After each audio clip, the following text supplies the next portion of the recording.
Fifth Row Center. It's another gala premiere today in WGN's Michigan Boulevard Playhouse as we present the charming young French star, Simone Simon, in a delightful romantic comedy, Model Princess.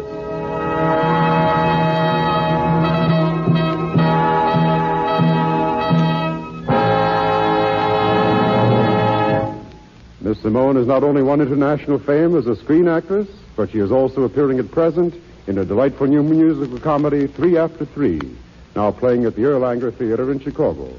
It's a sellout house here in the studio again today, but the best seats in the theater are always yours in Fifth Row Center.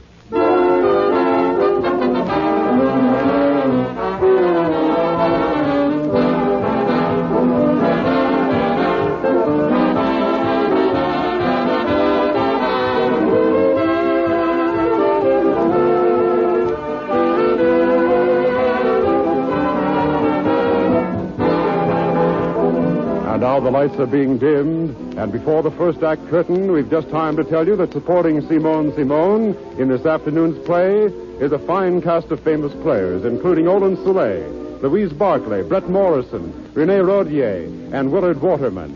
Our drama, Model Princess, was written by Noel B. Gerson. Harold Stokes conducts the orchestra, and the production is directed by Blair Walliser. And now, there's the curtain, and the show is on.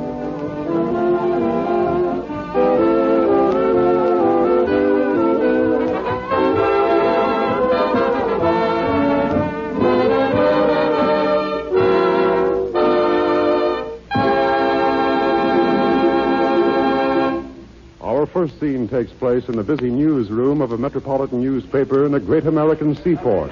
The city editor is speaking. Marley. Joe Marley. Yeah. Joe, come here. What? I got a peach of a story for you. Another debutante drinking champagne out of whatever debutantes drink champagne out of. No. This is a real story.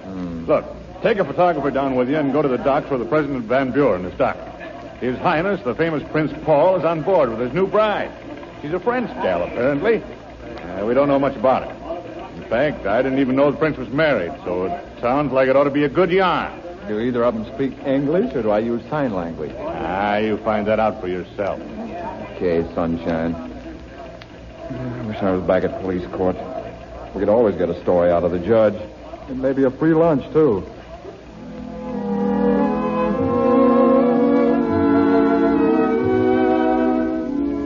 And now we move to the salon of Madame Tournay, one of the city's most famous dress designers. Madame Tournay is sitting in her office working when the door opens.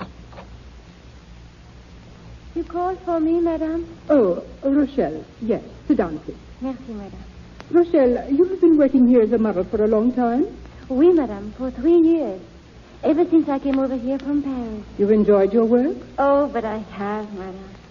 I would rather work here and wear your wonderful clothes than anywhere else in the whole world. Oh, madame, you are not going. Oh, no, Rochelle. I am not going to let my most attractive model go. I'd be a fool if I did anything as stupid as that. I don't quite know how to explain this to you. I have a very unusual job for you. That is, if you care to take it. Oh, we are going to have a sideshow at a racetrack or something? No. Now, please understand, my dear. If you don't want to do this, it will be perfectly all right with me. I understand, madame. Well, let me begin at the beginning then. A very important ambassador is sitting in the next room. An ambassador? Yes. He saw your picture in one of the magazines the other day, and he thinks you can help his country. Prince Paul, who is the heir to the throne, is arriving here today on a goodwill trip. Oh, yes, I know. I read all about him. He plays polo, and he's very handsome, and he speaks 5 languages, and, of course, he's very rich. How would you like to be the princess? I? Oh, excuse me, please, madame. But now you joke me with kidding. I am being very serious.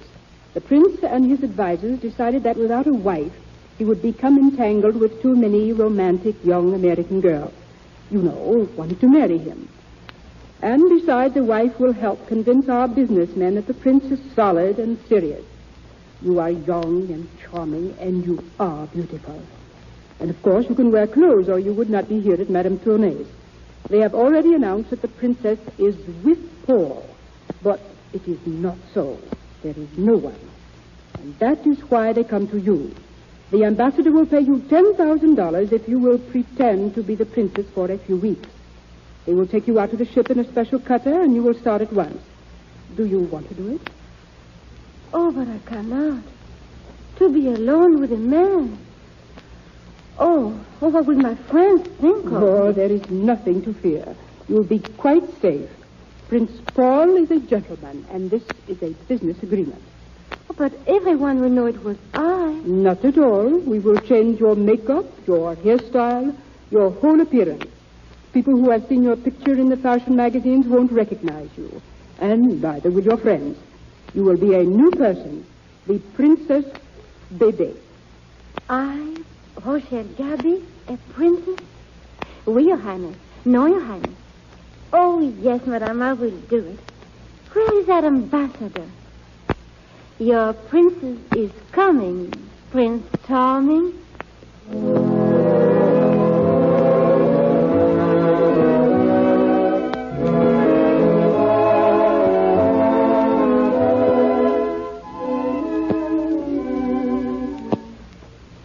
You're doing beautifully, Rochelle. You could not have done better if you'd been born a princess. Oh, these past 3 days have just been like a dream. Sometimes I can close my eyes and almost imagine that I am a princess. And when I open them and see a room as big as this one, I know I must be at least a duchess. Is this the grand ballroom of the hotel? Do they hold big meetings here? Oh, this is just the royal suite. I wonder. Do they think kings and queens and princesses are bigger than other people? The rooms are always so much larger. This afternoon may be rather difficult for you. It'll be the first time you see a member of the press alone. It'll be difficult for you, too. Going to start building a new embassy and making a big speech. This won't be a novel experience for me, my dear. I've had enough experience with cornerstones to be an expert stonemason by this time. I've been making speeches since I was 10 years old. Yes, it must be very boring for you. But I am enjoying myself. And I'm going to enjoy being interviewed today. I hope. Now, just remember this. If you get into difficulty, a member of the staff will be in the next room. I will remember. Mr. Joseph Morley of the Star Express is here by appointment to see Her Highness. You may show him in. Are you leaving, Your Highness? Yes, I must go. And do your best. Oh, dear. I shall try. It's very hard. Adieu, Paul. Adieu. Entrez. Your Highness, I'm Joe Morley, the Star Express. How do you do? Will you not come in? Thanks. Please sit down. Well, maybe you can tell I'm a little bit on the edgy side. You see, this is the first time I've ever interviewed a princess. How nice. We're starting together then. This is the first time I have been interviewed alone by a newspaper reporter. It is? Yes. I mean, you see, the first time in your country. Oh. Didn't quite get you there for a minute. Well, then, shall we begin? Mm-hmm. Have you been a reporter very long? Well, almost 5 years now. Do you enjoy your work? Yeah, pretty well. But I'd like to get away from this sort of stuff. You know, I don't like to pry into other people's lives. Or what would you like to do? Well, I own some property up in Vermont. I'd like to go up there and live. Oh, it's wonderful up there in the winter. Everything, as far as you can see, is all still, white, and sparkling. It's cold outside and warm inside, and crisp everywhere. That sounds enchanting. Yeah. Yeah, but that's the whole trouble. It's too good. I'll never get there. Well, why not? Well, I can't go up alone. I'm not married. I don't even know any girl who'd want to bury herself up in the Vermont hills with me. I should think any girl would love living that kind of a life. You do? Of course I do. Well, why can't you find the right girl? You tell me, sister. I beg your pardon, Your Highness. Oh, that's all right. Oh, really, I'm terribly sorry. Don't apologize. I'm okay with that crack. Hey, wait a minute. What kind of an interview is this, anyway? You're asking me all the questions. Now then, what about you? Oh, there's nothing very remarkable about me. I was born in Paris, And I lived there most of my life, and here I am. You're being rather modest. No, that's all there is to me. Yeah, well, that isn't every girl who marries a prince and will someday be a queen. Not every girl wants to be a princess or a queen. No? What do they want? Maybe they would like to live on a farm in Vermont. Yeah. Okay, kid me if you want to, but I'm going to use that in my story anyway. Princess would prefer life on simple farm. Now, you are kidding me. No, not a chance. Tell me, Princess, you don't mind my getting personal. How'd you happen to fall for his nibs? I mean, Prince Paul. The prince is... Oh, I'm sorry, doggone. There I go pulling another boner. Please forgive me. I imagine it's pretty hard for a girl not to fall in love with a man as good-looking as Prince Paul. There's nothing to forgive. Well, I've taken up enough of your time, Princess. Thanks for the interview and for everything. It's really been swell. Perhaps we shall meet again. No, not much chance. We live in different worlds, Princess. Perhaps we are not as far apart as you think. The life of a princess is not very different from that of a close mother. Yeah. Well, that's a neat way of putting it, anyway. Well, so long. Why don't you come to dinner with us? Me? Why not? Well, why not? Meet us here at 8 o'clock. Well, won't his nibs, won't the prince be sore? Oh, I don't think so. He's very wide-minded. At 8. At 8.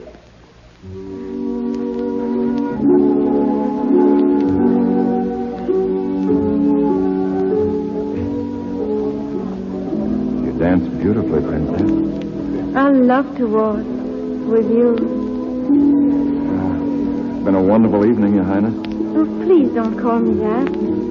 Why don't you just call me Rochelle? I thought your name was Baby. Oh, yes. Oh, well, my friends all call me Rochelle. Oh. Am I a friend? I hope so. Doggone, you know, I wish you weren't a princess. Married to a prince. Why do you wish something like that? Well, it puts limitations on friendship. You mean you would like me better, maybe if I were a shop girl, or an airplane stewardess, or a model? Maybe you speak with an accent, Rochelle, but you sure do get the drift. We danced together as though we had done it always. Let's keep right on dancing. The music has stopped. So it has. Funny, I wonder why they stopped in the middle of... Hey, look, what's happening? It's a fire. Oh, hey, this isn't so good. Look at those flames. Come on. Hey, this is a stampede. Are you all right, Rochelle? Well, hang on to me. I'll get you out of here. Oh! What's the matter? Oh, my ankle. Oh. Can't you walk?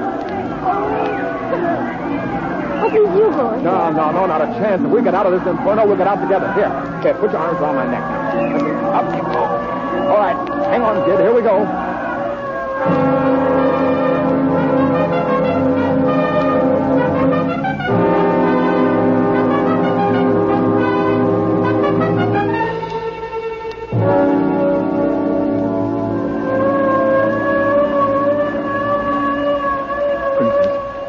Rochelle, are you all right? We're safe. We're out. Oh, say something, please. Are you ill or what's wrong? Oh, darling. Darling. Give her air. She's fainted, buddy. You called me darling. Are you all right? You saved my life, and you called me darling. I called you... Oh, I'm sorry. That was a pretty rotten thing to do. I keep forgetting you're married to the prince. I was holding you in my arms. Sort of lost track of things, I suppose. Please, don't think too badly of me. Whatever I think of you, and I shall think many things, it'll never be that. I promise you.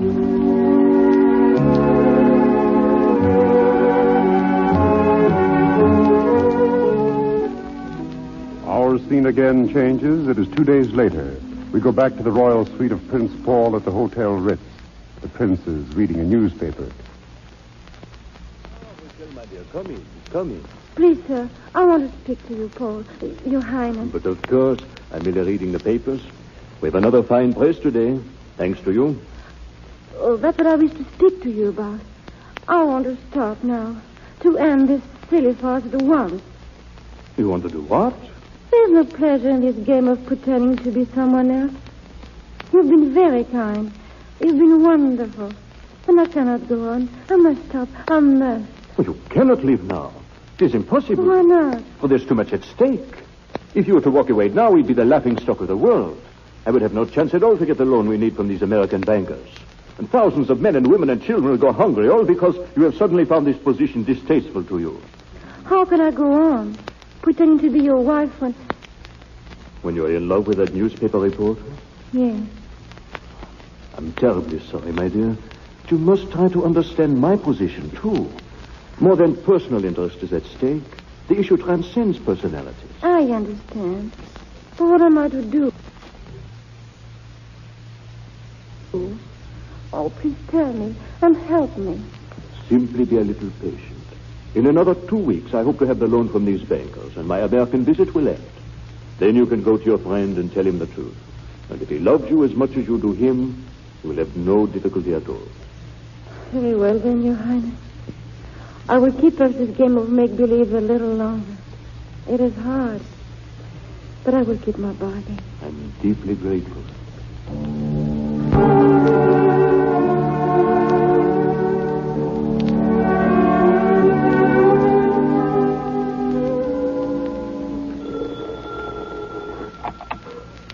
Hello?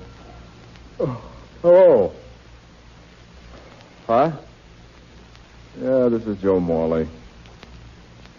Yes, I tell you it is. Hey, who in blazes is calling me at 4 a.m. to find out if I'm me? I don't care if you got a story for me. I'm sleepy. Huh? What's that? About the princess? What do you mean? What? Say, look, if you're trying to pull a gag, so help me, Yeah, all right. All right, I'll be over in the morning. Sure I will. First thing in the morning.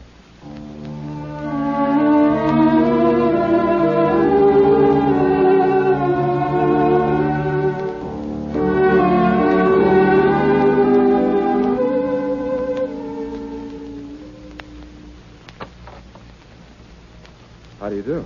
Please come in, Monsieur Morley. Well, let's get to the point. What's this all about? Monsieur Morley, I am the Princess Bébé. Oh, really? You are the Princess Bébé. You may jeer if you like, but I have ample proof. Here, look at these papers before we continue this discussion any further. Well,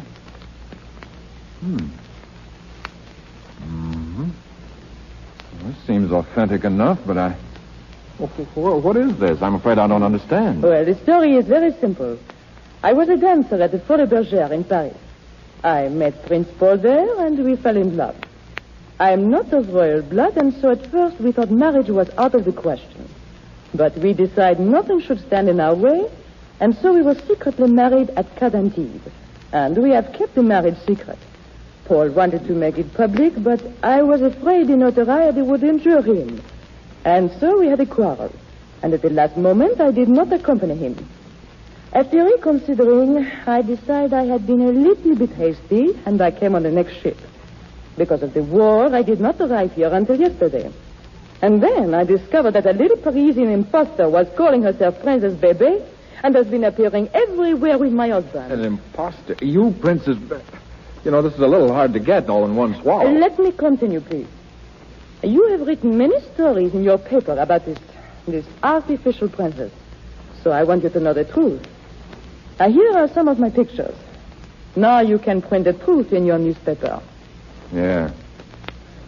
So she isn't even married to him. Yeah, now I can print the truth all right. Joe Morley, the world's #1 sap. Yeah, that'll make a great story.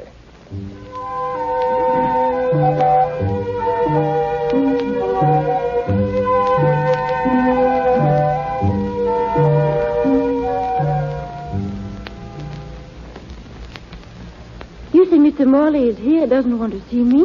That is right, Your Highness. He insists on seeing Prince Paul. The ambassador telephoned to say he has urgent business with me. Mr. Morley can wait. Mr. Morley can't wait.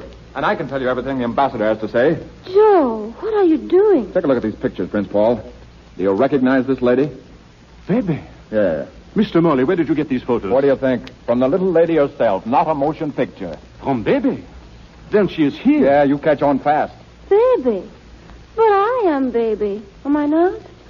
Hey, look, let's all take our hair down now and quit pretending. You've had a lot of fun with me, haven't you, Princess? I've never known anyone just like you before, but I've heard about your type. A lady gigolo. I hope you get a lot of laughs out of this. I will, when I get my sense of humor back. Baby here? Where is she, Mr. Morley? Where is she? Rochelle, Baby is my wife. Your wife? Oh, Joe. Now I see why you're angry. But I knew nothing, Joe. Oh, please listen to me. I didn't make a fool of you. Honestly, I didn't. Well, you tried hard enough. Oh, don't do this to me, Joe. All I ask is that you listen to me. No, I won't listen to you. I listened to you too much already. Star reporter Morley mixes honey with printer's ink. Mixture doesn't gel. Result, the ink comes off the page. All right, then. Don't listen to a word I have to say. Well, there's nothing I would say to you anyway. You're mean and contemptible and unfair and suspicious and vulgar and horrible and prejudiced and hateful and terrible and nasty. And super nasty. I don't know why I ever liked you. I didn't. I never did like you. I hate you. I never want to talk to you again. I never wanted to see you again. I won't either. Oh, why did I ever leave Paris? At least if men there weren't gentlemen, they still acted like gentlemen. This is a finish, Your Highness. I don't want the $10,000. I don't want anything. I'm leaving now. Goodbye. Poor child. Hey, what was that she said about $10,000? Were you paying her to pose as the princess? Naturally, I was paying her. This was strictly a business arrangement, nothing more. Oh, I've made a nice mess out of this. Rochelle! Oh, she's gone. You're a discerning young man. Well, I've got to find her and tell her I didn't understand. I made a terrible mistake. There are many entrances to this hotel. You'll have a difficult time. Well, do you know where I can reach her then? I do not. You mean even if you did know, you wouldn't tell me? Correct. Why don't you place an advertisement in your newspaper? You're a big help. Baby! Paul. Baby. Oh, Paul. Oh, baby. Oh, Paul. Oh, I'm so glad you are here. I apologize. No, it was all my fault. I won't let you say such a thing. I was entirely to blame. No, you were not. And I have done something to atone for my foolishness. Oh, Paul, why did you not tell me you were trying to arrange a loan for Mr. Grant, the banker? There's no need to bother you with such matters. How do you know Mr. Grant? What do you know about a loan? But I've known Mr. Grant for many years. Just an old friend of the family, I suppose. You keep still. What about the loan? The ambassador told me about it, and he said I must keep very quiet or we would not get the money. So? So I telephoned to Mr. Grant, and he said that if he had known I was the Princess Bebe, he would have given you the loan long ago. You see, Mr. Grant is indebted to me. I introduced him to his wife. You're wonderful, baby. You're wonderful. Where's the money? He will send you the necessary papers today. We will celebrate. We will go home. Oh, boy, let's all go home. Goodbye, Mr. Morley. Oh, my darling. And so they lived happily ever after. Fooey.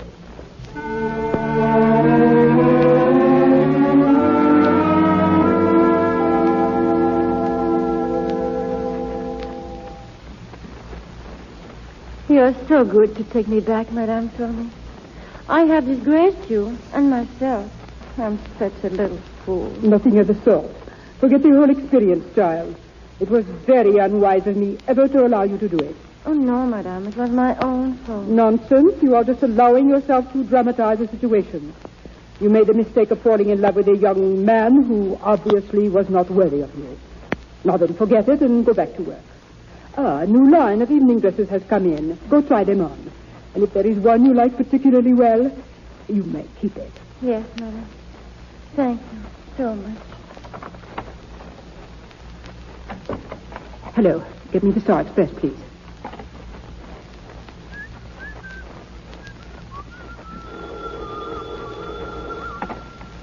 Hello? I want to speak to Mr. Morley, please. Yes, he's one of your reporters. Yes, please. Hello? Hello, Mr. Morley? Mr. Morley, this is Madame Turney of 3rd Street. I wondered if you might drop over here to see me. No, on personal business. Any time this afternoon, Mr. Morley. Thanks so much.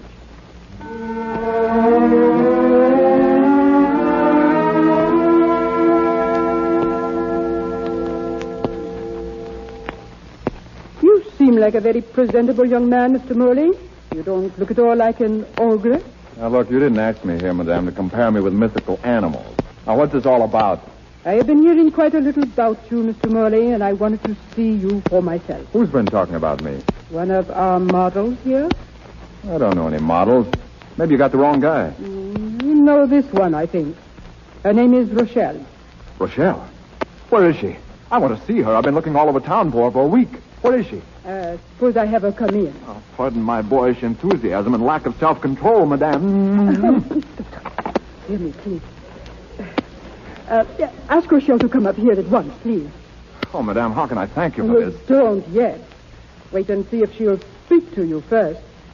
I'll leave you here to wait for her alone. Let's see now. Hello. No, that won't do. Hello there. No. All right. You wanted me, madam? Oh, Very much. go away. Now, that's not very reasonable. I'm here and you came in. If there's any going away to be done, you're the one to do it. How'd you get here? Well, taxi cabs, we call them in this country. A man drives and you tell him where you want to go and he takes you there. It's quite simple. You're most amusing. Thanks. You're not so bad yourself. I am leaving. No, wait, Rochelle, please. Oh, let me go. You walked out once before and it took me a week to find you. I'm sorry, darling. Really, I am. Did you say darling? Yes, darling. Oh, I see. Darling.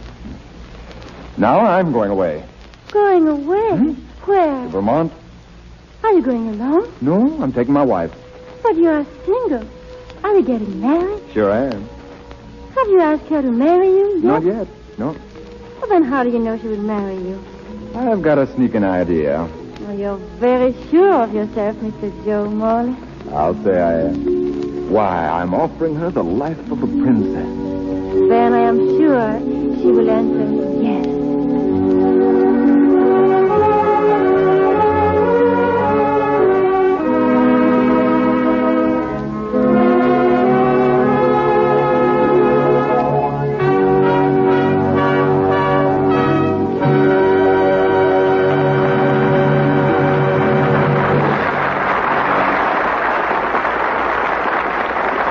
Ladies and gentlemen, you have just heard Model Princess, a radio play starring America's favorite French ingenue, Simone Simone, and presented from coast to coast over the Mutual Network from the audience studios of WGN in Chicago. And now, if Miss Simone's had a chance to catch her breath after that final romantic love scene, we'd like to ask her to step out of character for a minute.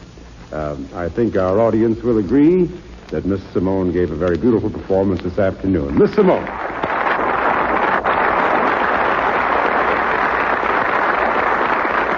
I understand, Miss Simone, that you're to be doubly congratulated. Am I right in saying that this is only your third time speaking before a microphone in this country? Yes, Mr. Andre.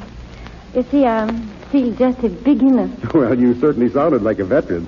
How do you like radio acting, Miss Simone? Oh, I think any kind of acting is fun. On the stage, in the movies, on the radio. I love it. Tell us, is this your first visit to Chicago? Yes, it is. And I hope it won't be the last. I think it's a beautiful town. And the WGN studio is one of the most beautiful I've ever seen, here or abroad. You have another first to your credit, too, I know. Your present role in 3 After 3 is your first in an American stage play or musical, isn't it? Yes. Well, you see, all the work I've done in this country was in Hollywood. Miss Simone, suppose now, for the sake of the ladies listening in, you give us the French viewpoint on American styles. What do you think of our shops, for instance?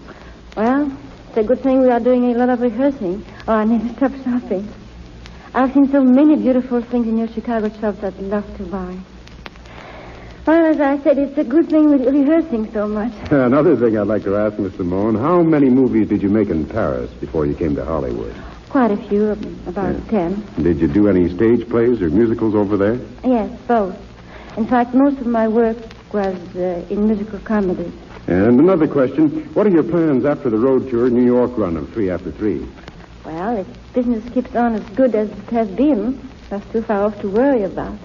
Well, thanks very much, Simone Simone. And ladies and gentlemen, featured in tonight's play with Miss Simone, Roland Soleil as Joe Morley, Louise Barclay as the Princess, Brett Morrison as Prince Paul, Renee Rodier as Madame Turney, and Willard Waterman as the editor. The drama was written by Noel B. Gerson, the orchestra was conducted by Harold Stokes, and the production was directed by Blair Walliser. Next Sunday, listen for Glenda Farrell, Alan Dinehart, and Lyle Talbot in Jungle Drums, another premiere on Fifth Row Center. Pierre Andre speaking. This is the Mutual Broadcasting System.